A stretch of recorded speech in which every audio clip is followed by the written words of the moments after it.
സ്വാലിഹ്, പ്രധാനമായും പെൺകുട്ടികളുടെ മൊബൈൽ ഫോണിൻ്റെ ലൊക്കേഷൻ കേന്ദ്രീകരിച്ച് നടത്തിയ അന്വേഷണത്തിലാണ് പെൺകുട്ടികൾ RPFിൻ്റെ പിടിയിലാകുന്നത്.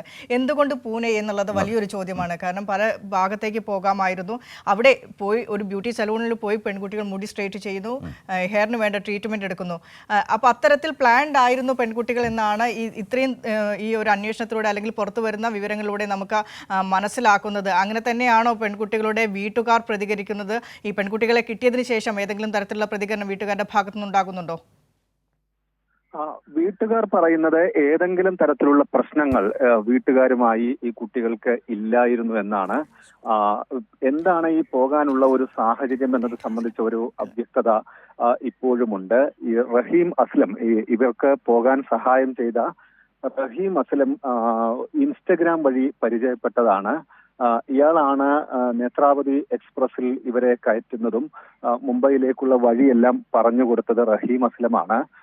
മഞ്ചേരിയിലെ ഒരു സെയിൽസ് മാനേജറായി, പർച്ചേസിംഗ് മാനേജറായി ഒരു ടെക്സ്റ്റൈൽസിൽ ജോലി ചെയ്യുകയാണ് റഹീം അസ്ലം. എന്നാൽ മറ്റു ബന്ധങ്ങളൊന്നും തന്നെ, അല്ലെങ്കിൽ ഈ കുട്ടികൾക്ക് ഏതെങ്കിലും തരത്തിലുള്ള സഹായങ്ങൾ മുംബൈയിൽ എത്തിയതിനു ശേഷം ചെയ്തിട്ടില്ല എന്നാണ് ഇയാൾ പോലീസിന് മൊഴി നൽകിയിട്ടുള്ളത്. ഇയാളെ കൂടി വിശദമായി ചോദ്യം ചെയ്താലേ ഇക്കാര്യങ്ങളിൽ ഒരു വ്യക്തത ഉണ്ടാവുകയുള്ളൂ. അന്വേഷണ സംഘം ഇപ്പോൾ പൂനെയിലേക്ക് തിരിച്ചിട്ടുണ്ട്. 9 മണിയോടെ അവിടെ എത്തുമെന്നാണ് നമുക്ക് മനസ്സിലാക്കാനാവുന്നത്. ഇവര് എപ്പോഴാണ് നാട്ടിൽ കാണാതായി എന്നൊരു വിവരം പോലീസിലേക്ക് വരുന്നത്? ഇതിലേറ്റവും നിർണായകമായി വന്നിട്ടുള്ളത് ആ പരാതി വളരെ ഗൗരവത്തിൽ അതിവേഗത്തിൽ മുന്നോട്ട് നീക്കിയ പോലീസിൻ്റെ നടപടികൾ തന്നെയാണ്. കാരണം ഈ മിസ്സിംഗ് കേസ് എല്ലായിടത്തേക്കും വളരെ വേഗതയിൽ എത്തിക്കുന്നു, സംസ്ഥാനത്തിന് പുറത്തേക്ക് നൽകുന്നു, റെയിൽവേ വഴി റെയിൽവേ പോലീസിനെ ജാഗ്രതപ്പെടുത്തുന്നു. അങ്ങനെ കുറേയേറെ നടപടികൾ പോലീസിൻ്റെ ഭാഗത്തു നിന്ന് വന്നിട്ടുണ്ടല്ലോ. അതുകൊണ്ട് തന്നെ ഈ ബന്ധുക്കളുടെ വീട്ടുകാരുടെ പരാതി വന്നത് എപ്പോഴാണ്? ഇത് രണ്ടുപേരും സുഹൃത്തുക്കളാണ്, ഒരേ ക്ലാസ്സിൽ പ്ലസ് ടു വിദ്യാർത്ഥികളാണ്, ഒരേ ക്ലാസ്സിൽ പോയത്. അതിൽ ഈ പറഞ്ഞ റഹീം എന്ന് പറയുന്ന ആളുടെ മൊഴിയൊക്കെ ഇനി ചോദ്യം ചെയ്യലൊക്കെ വളരെ പ്രധാനപ്പെട്ടതാണ്. അയാൾ ഏതൊക്കെ തരത്തിൽ ഇൻവോൾവ് ആണെന്ന് ഇപ്പോൾ പറയുന്ന കാര്യങ്ങൾ സ്വാലിഹ് സൂചിപ്പിച്ചു. അതൊക്കെ വരേണ്ടതുണ്ട്. സ്വാലിഹ് സൂചിപ്പിച്ചതുപോലെ പരാതി വന്നത് എപ്പോൾ, ആ പരാതിയെ തുടർന്ന് പോലീസ് അതിവേഗം എടുത്ത നടപടികൾ, അത് ഈ കേസിൽ വളരെ നിർണായകമായ കാര്യങ്ങളായി മാറുകയായിരുന്നില്ലേ? തീർച്ചയായും ബുധനാഴ്ചയാണ് കുട്ടികളെ കാണാതാവുന്നത്. പരീക്ഷയ്ക്ക് എത്താതിരുന്നതോടുകൂടെ അധ്യാപകൻ വിളിച്ച് അന്വേഷിച്ചപ്പോഴാണ് കുട്ടികൾ സ്കൂളിൽ എത്തിയിട്ടില്ല എന്ന കാര്യം മനസ്സിലാവുന്നത്. ഇതേ തുടർന്ന് പോലീസിൽ പരാതി നൽകുന്നു. പ്രാഥമികമായി പരിശോധിച്ചപ്പോൾ തന്നെ പോലീസ് ആദ്യം CCTV ദൃശ്യങ്ങൾ ശേഖരിക്കുകയാണ് ചെയ്തത്. തിരൂർ റെയിൽവേ സ്റ്റേഷനിൽ വീട്ടിൽ നിന്ന് യൂണിഫോം ഇട്ട് വന്ന കുട്ടികൾ യൂണിഫോമിലല്ലാതെ തിരൂർ റെയിൽവേ സ്റ്റേഷനിൽ നിൽക്കുന്ന CCTV ദൃശ്യങ്ങൾ പോലീസിന് ശേഖരിക്കാൻ കഴിഞ്ഞു. പിന്നീട് ഫോൺ നമ്പർ പരിശോധിച്ചപ്പോഴാണ് 2 പേരുടെയും ഫോണിലേക്ക് ഒരേ നമ്പറിൽ നിന്ന് കോൾ വന്നിരിക്കുന്നു. ആ ഫോണിന്റെ ടവർ ലൊക്കേഷൻ മഹാരാഷ്ട്രയിൽ കാണുന്നു. ഈ ഫോൺ ആരുടേതാണെന്നാണ് പോലീസ് ആദ്യം പരിശോധിച്ചത്. എടവണ്ണ സ്വദേശിയായ ഈ റഹീം അസ്ലമിന്റേതാണെന്ന് സ്ഥിരീകരിക്കുന്നു. ഇയാളുടെ വീട്ടിലും മറ്റുമൊക്കെ സ്പെഷ്യൽ ബ്രാഞ്ച് എത്തി ഇക്കാര്യങ്ങൾ അന്വേഷിക്കുന്നു. അപ്പോൾ തുടർച്ചയായി ഇയാളുടെ ഫോണിലേക്ക് കോൾ വന്നിരുന്നതായി വീട്ടിലുള്ളവർ പറയുകയും ചെയ്തു. പക്ഷേ അതിനർത്ഥം സ്വാലിഹ്, ഇയാൾ മഹാരാഷ്ട്രയിൽ എവിടെ നിന്നാണ് പോലീസ് ഇയാളെ കസ്റ്റഡിയിലെടുത്തത്? മുംബൈയിൽ നിന്ന് തന്നെയാണ് ഇയാളെ പോലീസ് കസ്റ്റഡിയിലെടുക്കുന്നത്. കുട്ടികൾ ഇന്നലെ വൈകിട്ടെത്തിയ ബ്യൂട്ടി പാർലറിൽ നിന്ന് പാർലർ ഉടമയുടെ ഫോണിൽ നിന്ന് ഇയാളെ ബന്ധപ്പെട്ടിരുന്നു.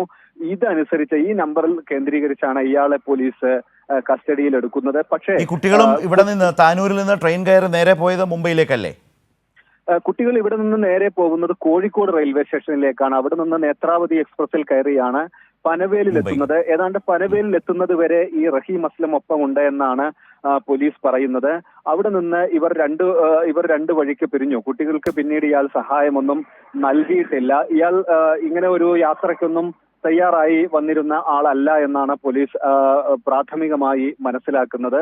കുട്ടികൾ ഫോണിൽ വിളിച്ച് മുംബൈയിലെത്തണം എന്നതും അങ്ങോട്ട് പോകേണ്ട വഴിയൊക്കെ ചോദിക്കുകയും അപ്പോൾ പോകുന്നുണ്ട്, ഞാൻ മുംബൈയിലേക്ക് പോകാൻ നിൽക്കുകയാണെന്ന് പറഞ്ഞ് കോഴിക്കോട്ടേക്ക് വരാൻ പറഞ്ഞു എന്നാണ് പോലീസ് പ്രാഥമികമായി ഈ കാര്യങ്ങളിൽ പറയുന്നത്. പക്ഷേ അതിനുശേഷം ഒരു ലോക്കൽ ട്രെയിനിലാണ് കുട്ടികൾ CSTയിൽ എത്തുന്നത്. അവിടെയാണ് ഈ സലൂണിൽ കുട്ടികൾ പോകുന്നത്. അവിടെ നിന്ന് ആണ് ഈ ഒരു അന്വേഷണത്തിൽ വലിയൊരു വഴിത്തിരിവുണ്ടാവുന്നത്. പിന്നീട് ഈ കുട്ടികളുടെ ഫോൺ ഓണാവാതിരുന്നത് കൊണ്ട് തന്നെ ഈ കുട്ടികൾ അവിടെ ഉണ്ടോ എന്ന കാര്യത്തിൽ പോലീസിന് ഒരു ഉറപ്പോ അല്ലെങ്കിൽ ഒരു തീരുമാനത്തിലെത്താൻ സാധിച്ചിരുന്നില്ല. പക്ഷേ ഈ സലൂണിലെ ദൃശ്യങ്ങൾ വരികയും ഇത് സ്ഥിരീകരിക്കുകയും ചെയ്തതോടെ മുംബൈ കേന്ദ്രീകരിച്ചായി പിന്നീട് അന്വേഷണം വളരെ വേഗത്തിൽ തന്നെ പിന്നീട് കുട്ടികളെ കണ്ടെത്താൻ പോലീസിന് സാധിക്കുകയും ചെയ്തു. ഇതിൽ ഇയാൾ ഈ പറയുന്ന റഹീം ഇപ്പോൾ പറയുന്ന പല കാര്യങ്ങളിലും പൊരുത്തക്കേടുകളുണ്ട്, അവിശ്വസനീയതയുണ്ട്. മാത്രമല്ല 2 കുട്ടികൾ +2 വിദ്യാർത്ഥികളാണ്. അവർ പരീക്ഷ എഴുതാതെ സ്കൂളിൽ നിന്ന് മുങ്ങി വീട്ടുകാരെ അറിയിക്കാതെ ഒളിച്ചോടുന്ന ഒരു സാഹചര്യം. അപ്പോഴാണ് ഇയാളുടെ ഈ സഹായം മുഴുവൻ വരുന്നത്. എന്നാൽ പല കാര്യങ്ങളും ഇയാൾ പറയുന്നത് പറഞ്ഞ ചില സഹായങ്ങൾ ചെയ്തു കൊടുത്തതേ ഉള്ളൂ എന്നൊക്കെ പറയുന്നതിൽ തന്നെ, എന്നാൽ ഒരു ഘട്ടം കഴിഞ്ഞപ്പോൾ ഞങ്ങൾ 2 വഴിക്ക് പിരിഞ്ഞു എന്നൊക്കെ പറയുന്ന തരത്തിൽ ഇയാൾ പറയുന്നതിൽ ഒരുപാട് പൊരുത്തക്കേടുകളും അവിശ്വസനീയതയും ഉണ്ടല്ലോ സ്വാലിഹ്. പോലീസ് അതുതന്നെയാണ് എനിക്ക് തോന്നുന്നു വളരെ കാര്യമായി നോട്ട് ചെയ്ത് ഈ അന്വേഷണത്തെ മുന്നോട്ട് കൊണ്ടുപോകുമ്പോൾ വളരെ പ്രധാനമായി കണ്ടെത്തേണ്ടതായ പല കാര്യങ്ങളും അതുതന്നെയാകും അല്ലേ? തീർച്ചയായും ഈ കുട്ടികളുമായുള്ള ഈ ഫോൺ സംഭാഷണം, ഈ ഫോൺ സ്വിച്ച് ഓഫ് ചെയ്തത്, പ്രത്യേകിച്ച് റഹീമും ഫോൺ സ്വിച്ച് ഓഫ് ചെയ്തു. ഇതെല്ലാം പോലീസിന് സ്വാഭാവികമായും വലിയ സംശയങ്ങൾ ഈ വിഷയത്തിൽ ഉണ്ടാക്കിയിട്ടുണ്ട്. പക്ഷേ നേരിട്ട് ഈ റഹീമിനെ നേരിട്ട് പോലീസിന് ചോദ്യം ചെയ്യാൻ സാധിച്ചിട്ടില്ല.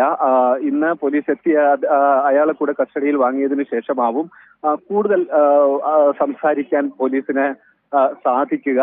എന്താണ് ഇയാൾ ചെയ്ത സഹായങ്ങൾ എന്നത് സംബന്ധിച്ച് ഒരു വ്യക്തത വരേണ്ടതുണ്ട്. പ്രത്യേകിച്ച് ഇയാൾ പറഞ്ഞ കാര്യങ്ങളെല്ലാം തന്നെ അവ്യക്തതകളുണ്ട്. ഈ ഇൻസ്റ്റഗ്രാം വഴിയാണ് ഇവർ പരിചയപ്പെടുന്നത്. ഇതിലെ ഒരു പെൺകുട്ടിയുമായി ഇയാൾ നിരന്തരം ചാറ്റ് ചെയ്തിരുന്നതായി പോലീസിന് സ്ഥിരീകരിക്കാൻ സാധിച്ചിട്ടുണ്ട്. ഇവർ ഏതെങ്കിലും തരത്തിൽ ഒളിച്ചോടി പോകാനുള്ള പ്ലാൻ അല്ല. അതേസമയം വീട്ടിൽ നിന്ന് എങ്ങനെയെങ്കിലും രക്ഷപ്പെടണമെന്നാണ് കുട്ടികൾ ഇയാളോട് പറഞ്ഞിട്ടുള്ളത് എന്നാണ് ഇയാൾ ഇപ്പോൾ പോലീസിനോട് പറയുന്നത്. അതിന് ഒരു വഴി പറഞ്ഞു തരണം, ഞങ്ങൾക്ക് മുംബൈ കാണണമെന്ന ആഗ്രഹമുണ്ട്, മുംബൈയിലേക്ക് എത്തണം എന്ന ഒരു കാര്യമാണ് ഇയാളോട് ആവശ്യപ്പെട്ടിരുന്നത്. അതനുസരിച്ചുള്ള സൗകര്യങ്ങൾ ഇയാളിൽ നിന്ന് ഈ കുട്ടികൾക്ക് ലഭിച്ചിട്ടുണ്ട് എന്നാണ് ഇപ്പോൾ മനസ്സിലാക്കുന്നത്. അപ്പോഴേക്കും എല്ലാ സൗകര്യങ്ങളും ഒരുക്കി അങ്ങ് തയ്യാറായി റഹീം അങ്ങ് ഇറങ്ങുകയാണ് അല്ലേ? തീർച്ചയായും അക്കാര്യത്തിൽ അതിൽ വലിയൊരു സംശയം നിലനിൽക്കുന്നുണ്ട്. സ്വാഭാവികമായും കുട്ടികളുടെ രക്ഷിതാക്കളെ അറിയിക്കുക, അതല്ലെങ്കിൽ അടുത്ത പോലീസ് സ്റ്റേഷനിൽ അറിയിക്കുക, ഇതെല്ലാം ചെയ്യാമായിരുന്നു. അതേസമയം ഇയാൾ ഫോൺ സ്വിച്ച് ഓഫ് ചെയ്യുകയാണ് ചെയ്തത്. പിന്നീട് ഇയാളുടെ ഫോൺ മുംബൈയിൽ വെച്ച് ഓൺ ആയതാണ്. ടവർ ലൊക്കേഷൻ മഹാരാഷ്ട്രയിൽ ഉള്ള ഒരു സ്ഥലം എന്ന് പോലീസ് ആദ്യം പറയുന്നത്. മുംബൈ എന്ന് പോലീസ് അത് ആദ്യഘട്ടത്തിൽ പറഞ്ഞിരുന്നില്ല, അത് അന്വേഷണത്തിന്റെ കൂടി ഭാഗമായിട്ടായിരുന്നു. പക്ഷെ പോലീസ് ആ സമയം തന്നെ മുംബൈ കേന്ദ്രീകരിച്ച് വലിയ പരിശോധനയും തെരച്ചിലിലേക്കുമൊക്കെ കടന്നിട്ടുണ്ടായിരുന്നു. അന്വേഷണ സംഘം വിമാനമാർഗമാണ് ഇവിടെ നിന്ന് യാത്ര തിരിച്ചിട്ടുള്ളത്. ഇത്തരത്തിൽ വലിയ ജാഗ്രത പോലീസിന്റെ ഭാഗത്തു നിന്നുണ്ടായിരുന്നു. സാധാരണ നിലയിൽ മലപ്പുറത്ത് നിന്ന് ഇങ്ങനെയൊക്കെ കുട്ടികൾ കാണാതാവുന്നു, വൈകുന്നേരത്തോടെ കോഴിക്കോട് ടൗണിൽ നിന്ന് ഏതെങ്കിലും ഷോപ്പിംഗ് മാളിൽ നിന്നൊക്കെ കണ്ടെത്താറുണ്ട്. പക്ഷെ ഒരു ദിവസം കഴിഞ്ഞതോടെ സ്വാഭാവികമായും കുട്ടികൾക്ക് അപകടം പറ്റിയിട്ടുണ്ടാകാം, പുറത്തേക്ക് കൊണ്ടുപോയിട്ടുണ്ടാവാം എന്നൊരു ആശങ്ക ഉണ്ടായി. പ്രത്യേകിച്ച് പോലീസിനും ഇങ്ങനെ ഈ മഹാരാഷ്ട്ര ടവർ ലൊക്കേഷൻ, മുംബൈ ലൊക്കേഷനൊക്കെ കണ്ടതോടെ പോലീസിനും ഇക്കാര്യത്തിൽ വലിയ ജാഗ്രത പിന്നീട് ഉണ്ടായി. ആ അന്വേഷണം തന്നെയാണ് ഒടുവിൽ കുട്ടികളെ കണ്ടെത്തുന്നത് വരെ സഹായകമായതും. ശരി, ഏതായാലും കൂടുതൽ വിവരങ്ങൾ ഇന്നത്തെ ഈ ദിവസം നമ്മുടെ മുമ്പിലേക്ക് ഇതുമായി ബന്ധപ്പെട്ട് വരാൻ പോകുന്നു. കേരള പോലീസ് വളരെ വേഗതയിൽ മുന്നോട്ട് പോയി കിട്ടിയ പരാതിയുടെ അടിസ്ഥാനത്തിൽ അവിടെയാണ് റെയിൽവേ പോലീസിലും മറ്റും വളരെ ജാഗ്രതയോടെ കൊടുത്ത ഇൻസ്ട്രക്ഷൻസും മറ്റുമാണ് അതുമായി ബന്ധപ്പെട്ട വിവരങ്ങൾ ഉണ്ടാകാം. മാധ്യമപ്രവർത്തകരോട് പറഞ്ഞ കാര്യങ്ങൾ മാത്രമല്ല, ഈ പറഞ്ഞ മൊഴികൾ മാത്രം ഒരിക്കലുമല്ല. അതിനപ്പുറത്തേക്ക് പോലീസിന് ഇതിനോടകം പോകാൻ കഴിഞ്ഞിട്ടുമുണ്ട്. അപ്പോൾ ഏതായാലും തെളിവുകളും ക്ലൂകളും പോലീസിന്റെ ലഭിച്ചിട്ടുണ്ടാകും. ആ രീതിയിൽ തന്നെയായിരിക്കും പോലീസ് അന്വേഷണവുമായി മുന്നോട്ട് പോകുക.